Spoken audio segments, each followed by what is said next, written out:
जमीन। क्या हुआ कमला, ये मुंह क्यों लटका हुआ है? रजनी ने हमेशा ही चहक कर बात करने वाली कमला से घर के अंदर आते ही उसको परेशान देखकर पूछा। कुछ नहीं भाभी, ये तो हम लोगों के लिए रोज का है। कमला बात को टालते हुए बोली, ऐसी बात नहीं है, कुछ न कुछ बात तो जरूर है, क्योंकि तुम्हारा चेहरा बहुत कुछ कह रहा है। रजनी उसको बड़ी आत्मीयता से कुरेदते हुए बोली, भाभी, हम गरीबों के भाग्य में ये सब उदासी मायूसी तो भगवान ने थोक में लिखकर ही भेजी है। कमला ठंडी सांस भरते हुए बोली, अरे अब कुछ साफ साफ बताओगी भी कि बस बातों को यूं ही गोल गोल घुमाती रहोगी? रजनी उसको नॉर्मल करने के उद्देश्य से हल्का सा हड़का कर बोली, भाभी आप सब लोगों को तो पता ही है कि बिटिया की शादी में आप सब लोगों से थोड़ा थोड़ा पैसा लिया था और अभी भी सबका पैसा चुका नहीं पाए हैं, और पैसा कौड़ी से पूरी तरह खाली हो चुके हैं। लेकिन जो जमीन का टुकड़ा अपनी गाढ़ी कमाई से किसी तरह बड़ी मुश्किल से खरीद पाई थी, उस पर मोहल्ले के कुछ दबंग लोग कब्जियाने को तैयार बैठे हैं। तो सोच रही थी कि किसी तरह जल्दी से जल्दी उसकी नींव भरवा दूं तो शायद ज़्यादा अच्छा रहेगा। कमला आंखों में आंसू भरे भरे बोली, तो ये तो बहुत अच्छी बात है, इसमें तो तुमको खुश होना चाहिए ना कि मायूस?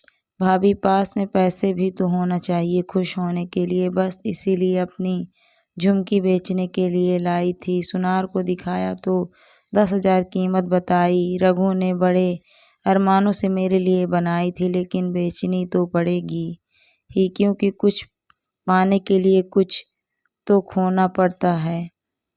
आज तो हिम्मत नहीं पड़ी बेचने की, लेकिन कल जरूर बेच दूंगी। ये कहते हुए कमला की आंसुओं का बांध टूटने लगा। कमला मेरी बात मानो तो मैं तुमको एक रास्ता बताऊं, तुम्हारी झुमकी भी बच जाएगी और तुम्हारा काम भी बन जाएगा। भाभी वो कैसे भला? रजनी की बात सुनकर तो जैसे कमला की आंखों में एकदम से चमक आ गई। देखो कमला, मैं तुम पर कोई उपकार नहीं कर रही, लेकिन फिर भी बस सिर्फ एक इंसानियत के नाते तुम ये झुमकी मेरे पास रख दो और मुझसे 10,000 रुपये ले जाओ। तुम्हारी ये झुमकियाँ मेरे पास तुम्हारी अमानत बनकर रहेगी और भविष्य में जब भी तुम्हारे पास पैसे इकट्ठे हो जाएगा तब तुम मुझसे आकर अपनी ये झुमकियाँ ले लेना।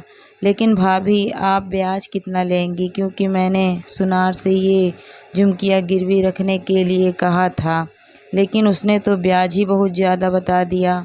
अचानक कमला के चेहरे से ये बात कहते ही चमक फिर से गायब हो गई। पागल हो गई हो क्या? मैं तुमसे कोई सौदा नहीं कर रही, बस तुम्हारी इस धरोहर को बचाने का प्रयास कर रही हूँ। आज के समय में अमीर आदमी भी सोना जल्दी नहीं खरीद पाता, तो एक गरीब आदमी के लिए तो सोना खरीदना या गहने बनवाना बिल्कुल नामुमकिन ही होता है। इसीलिए अगर आज तुम ये झुमकियाँ बेच दोगी तो पता नहीं भविष्य में फिर कभी बनवा भी पाओगी या नहीं बनवा पाओगी। बस इसीलिए मैंने तुमको ये सुझाव दिया कि बस मेरे पास सुरक्षित रहेगी तो पैसा इकट्ठा होते ही फिर से तुमको मिल जाएगी। भाभी ने की और पूछ पूछ, ये लीजिए झुमकी। काश आपकी जैसा दुनिया में हर इंसान हो जो गरीब का दुख दर्द समझ सके। और कमला ने झट से झुमकी की पर्स निकाल कर रजनी के हाथ में पकड़ा दी और रजनी ने भी उसको झट से तुरंत 10,000 रुपये निकाल कर दे दिया। कमला उसको हजारों आशीष देते हुए चली गई। भाभी मैं आपका ये उपकार जिंदगी भर नहीं भूलूंगी।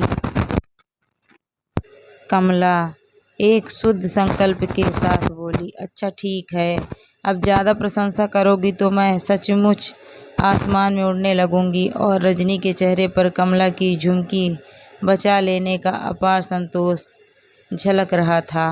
और आज भी कमला का मुस्कुराता चेहरा देखकर उस याद से मन पुलकित हो जाता है। धन्यवाद दोस्तों।